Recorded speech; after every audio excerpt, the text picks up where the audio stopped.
Port management માટેની institutions, marine engineering college માટેનો પ્રયાસ.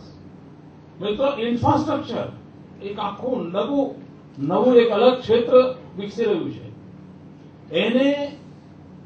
એને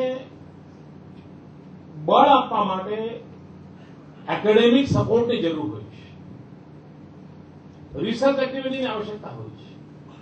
આ રાજ્ય સરકાર ઇન્ફ્રાસ્ટ્રક્ચર ક્ષેત્રે પણ ઇન્સ્ટિટ્યુશન્સ ઉભી થાય અને એમાં બદલાતા જતા યુગ અને જે પ્રકારની ટેકનોલોજી આવી છે એ ટેકનોલોજીને એમાં સામાન્ય માણસ સુધી પહોંચે માટેની વ્યવસ્થા થાય, આનો વિચાર એમાં થાય, દિશામાં આપણે પ્રયત્નરત છીએ. મેં ગઈકાલે એ ન્યાયમૂર્તિઓનો કાર્યક્રમ હતો, એમાં મેં એક જાહેરાત કરી હતી કે દુનિયામાં કદાચ પહેલા હોઈશું આપણે કે જે ફોરેન્સિક સાયન્સ યુનિવર્સિટી પ્રારંભ કરશે. મિત્રો, હવેના ક્રિમિનલ એક્ટિવિટી પેલા જૂના જમાના નથી રહી. તમે ઘરે ઓફિસ બધું બંધ કરીને આવે ને તમારા કોમ્પ્યુટરમાંથી 5 ટ્રક માલ ઉઠાવી ગયો હોય અને હોલેન્ડમાં બેઠા બેઠા લઈ ગયો હોય. 5 ટ્રક ફાઇલો તમારી ઉપડી ગઈ હોય તમારા કોમ્પ્યુટરમાંથી અને કોઈ કાયદો રોકી ન શકે એવી સ્થિતિ હોય છે. જે રીતે ઇકોનોમિક ઓફેન્સીસ, જે રીતે સાયબર ક્રાઇમ અને એક પહોંચ સોસાયટીની અંદર સૌથી વધારે પ્રભાવ પેદા કરનારી નવું ક્રાઇમની દુનિયા ઉભી થયેલી છે. આની સામે ફોરેન્સિક સાયન્સ એક જ તમને મદદ કરી શકે. દુનિયામાં કોઈ યુનિવર્સિટી નથી. ગુજરાત ફોરેન્સિક સાયન્સ યુનિવર્સિટીનો પ્રારંભ કરવા જાય છે અને બેસ્ટ ટેલેન્ટ એમાંથી નિર્માણ થાય, જે આ બધી સમસ્યાઓની સામે સામાન્યમાં સામાન્ય માનવીને રક્ષણનો વિશ્વાસ આપી શકે એ દિશામાં આપણે પ્રયાસ કર્યા છે. એટ ધ સેમ ટાઈમ બીજી તરફ આ દુનિયામાં પહેલું રાજ્ય એવું બને છે મિત્રો કે જેને ચિલ્ડ્રન યુનિવર્સિટીનો કન્સેપ્ટ મૂક્યો છે. મને યાદ છે જે દિવસે બજેટમાં અમે આ ચિલ્ડ્રન યુનિવર્સિટીની વાત જાહેર કરી હતી ત્યારે ખૂબ મોટા પ્રતિષ્ઠિત છાપાના બહુ મોટા કહેવાતા એક પત્રકાર અમારા એક બે મંત્રીઓને મળી ગયા લોબીમાં અને એની મજાક ઉડાવતા હતા. તીરી ઉડાવે ને એમ કે એવી રીતે ફિરકી લેતા હતા અને એને પૂછતા હતા કે આ ચિલ્ડ્રન યુનિવર્સિટીમાં કેટલા ચિલ્ડ્રન હશે વગેરે વગેરે. એનો મિત્રો કે વિચારવાની વચ્ચે કેટલી બધી ખાઈ હશે, જેના પણ એમાં હું એમનો કોઈ દોષ નથી દેતો, કારણ કે એમને એની જાણ જ નથી જગતને ક્યાં લઈ જવાનું છે. આવડી મોટી ખાઈ વચ્ચેથી કામ કરવાનું છે અને એમાંથી આ ચિલ્ડ્રન યુનિવર્સિટીની જયારે વાત કરું છું મિત્રો, કોઈ એક જમાનો હતો કે પ્રત્યેક પરિવાર ઇને વેરેવર યુનિવર્સિટી અને પરિણામે સંયુક્ત કુટુંબને કારણે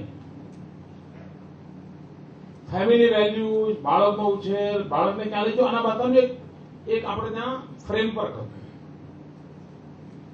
બાળકના ઉછેરમાં ઘરમાં લુબ્રિકેટિંગ વ્યવસ્થા ઇનબિલ્ટ હતી. દાદાનો રોલ નક્કી હતો, ફોઈનો રોલ નક્કી હતો, દાદીનો રોલ નક્કી હતો ને એને બે બાળકના ઉછેર માટેની એક આખું એક વ્યવસ્થા ઉભી હતી. ધીરે ધીરે પરિવારો નાના થતા ગયા. આ સંજોગોમાં તમારે ઇન્સ્ટિટ્યુશનલ એરેન્જમેન્ટ ઉભી કરવી પડે. એ બાળકોને તમે એમના નસીબ પર ન છોડી શકો, આયા ઉપરના હાથમાં ન છોડી શકો. એના માટે કોઈ રિસર્ચ થવા જોઈએ. એમાંથી આ ચિલ્ડ્રન યુનિવર્સિટીનો કન્સેપ્ટ આવ્યો. મેં ઇન્ટરનેટ પર મારી ઓફિસના લોકો શોધો દુનિયામાં ક્યાંક કશું જડે છે, ક્યાંક ક્યાંક શબ્દ મળે છે, પરંતુ કન્સેપ્ટ નથી મળતો, ન કોઈ વ્યવસ્થા ઉભી થઈ. હમણાં દેશના 100 જેટલા મોટા શિક્ષણ શાસ્ત્રીઓને બોલાવ્યા હતા. એમની સાથે વિસ્તારથી ચર્ચા કરી અને મારા માટે આનંદની બાબત હતી કે બધા જ પ્રકારના વિચારો ધરાવનારા લોકો આ શિક્ષણ શાસ્ત્રીઓ એક અવાજે કહ્યું કે સાહેબ આ ભલે તમે કરો ગુજરાતમાં, પણ તમે એનું નામ નેશનલ ચિલ્ડ્રન યુનિવર્સિટી આપજો.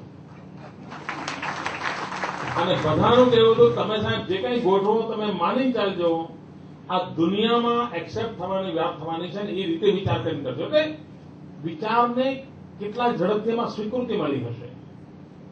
મિત્રો, બાળકો તમે આજે 200 રમકડા મૂક્યા હોય અને બાળકને લઈ જાઓ અને એને કહો ભાઈ અમે તો રમકડું પસંદ કર, 80% બાળકો એ રમકડામાંથી પિસ્તોલનું રમકડું ઉઠાવે છે. આપ કલ્પના કરો મિત્રો, કોઈકે તો આ રમકડા બનાવનારને સમજાવવું પડશે ને કે ભાઈ કેવા રમકડા બનાવવાના હોય. બાળકને ક્યાં લઈ જવું છે મિત્રો? ન્યુટ્રિશન. એક સુખી પરિવારની માને ખબર નથી કે શું ખવડાવું તો બાળક મારું તાજુબાજુ થાય. એક ગરીબ પરિવારની માને ખબર નથી કે જમાડવું કેમ જેથી કરીને બાળક તાજુબાજુ થાય. આનું બેલેન્સ કોણ કરશે? બાળકનો વિકાસ કેવો થવો જોઈએ એ એક શું ઓબ્ઝર્વ કરે, જ્યાં સુધી એને એક રિસર્ચના લેવલ પર, એક એકેડેમિક લેવલ પર અને આ વિષયમાં રુચિ ધરાવનારા લોકોને એક ન કરીએ તો આવનારી પેઢીને આપણે મદદરૂપ નહીં થઈ શકીએ. તો એક તરફ ફોરેન્સિક સાયન્સ યુનિવર્સિટી કલ્પના હોય તો ઇન્ફ્રાસ્ટ્રક્ચર માટેનું એક અલગ મેનેજમેન્ટ ઇન્સ્ટિટ્યૂટની કલ્પના હોય, તો પોર્ટ મેનેજમેન્ટની કલ્પના હોય, તો મરીન એન્જિનિયરિંગ કોલેજની કલ્પના હોય, તો ચિલ્ડ્રન યુનિવર્સિટીની પણ કલ્પના છે. મિત્રો, કોઈ ક્ષેત્ર એવું નથી જેને સ્પષ્ટ નથી કરવું. કોઈ ક્ષેત્ર એવું નથી જેને સ્પષ્ટ નથી કરવું. અને જનસહયોગથી કરવું છે. Skill development. મિત્રો, જે રીતે એજ્યુકેશનમાં અમુક લેવલની જરૂરિયાત છે એ રીતે સ્કિલ ડેવલપમેન્ટ એટલું જ મહત્વનું છે. ચીનમાં ની પ્રગતિની અંદર એક મહત્વની બાબતનો રોલ છે અને એના ત્યાં 60,000 જેટલી જુદી જુદી સ્કિલ ડેવલપમેન્ટની સ્ટ્રીમ્સ ચાલે છે. 60,000 જેટલી. છેલ્લે હું પ્રધાનમંત્રી એક મીટિંગ બોલાવી હતી ત્યારે પ્રધાનમંત્રીનું ભાષણ લેખિત અવેલેબલ છે. ચીફ મિનિસ્ટર્સ કોન્ફરન્સ હતી ડેવલપમેન્ટ કાઉન્સિલની, અને એમાં પ્રધાનમંત્રીએ લેખિતમાં કહ્યું છે કે આપણે ભારતમાં 600 જેટલી સ્કિલ ડેવલપમેન્ટના એકમો શરૂ કરવા માંગીએ છીએ. હવે કેટલું અંતર છે? ચીનમાં 60,000. આપણા પ્રધાનમંત્રીએ, હું આ 3 મહિના 4 મહિના પહેલાની વાત કરું છું, કે 600. પછી મારો વારો હતો. મેં કહ્યું સાહેબ આપણે શું કરીએ છીએ, ક્યાં ઉભા છીએ આપણે? કંઈક તો મોટું વિચાર કરવો.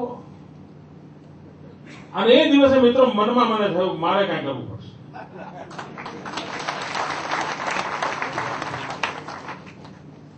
મિત્રો, મેં અહીંયા આવીને ગુજરાતમાં નોલેજ કોર્પોરેશનની સ્થાપના કરી અને we are first in the country.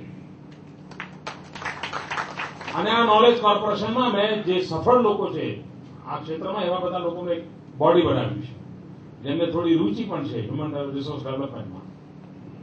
અને સ્કિલ ડેવલપમેન્ટ માટેનું 2000 કરતા વધારે જુદી જુદી સ્ટ્રીમ્સ કેવી રીતે જલ્દીમાં જલ્દી હું ચાલુ કરું. બધા 7મું ધોરણ ભણેલો બાળક હોય એને તમે 3 અઠવાડિયાની ટ્રેનિંગ આપો, એને આજે 1200 રૂપિયા કમાતો હોય, સીધો 5000 કમાતો થઈ જાય છે. અને આ બધું સંભવ છે મિત્રો, આ બધું સંભવ છે. આ સ્કિલ ડેવલપમેન્ટની દિશામાં રાજ્ય સરકારે એક મોટું અભિયાન ઉપાડ્યું છે. લોકભાગી એવી રીતે સોફ્ટ સ્કિલ સ્કોપ દ્વારા આપણી એક છબી હતી ભાઈ ગુજરાતીઓને અંગ્રેજી આવડે નહીં. આ છબી તોડવી પડે મિત્રો. ગુજરાતીઓને બધું આવડે, આમાં કઈ કોમ્પ્રોમાઇઝ હોય જ નહીં.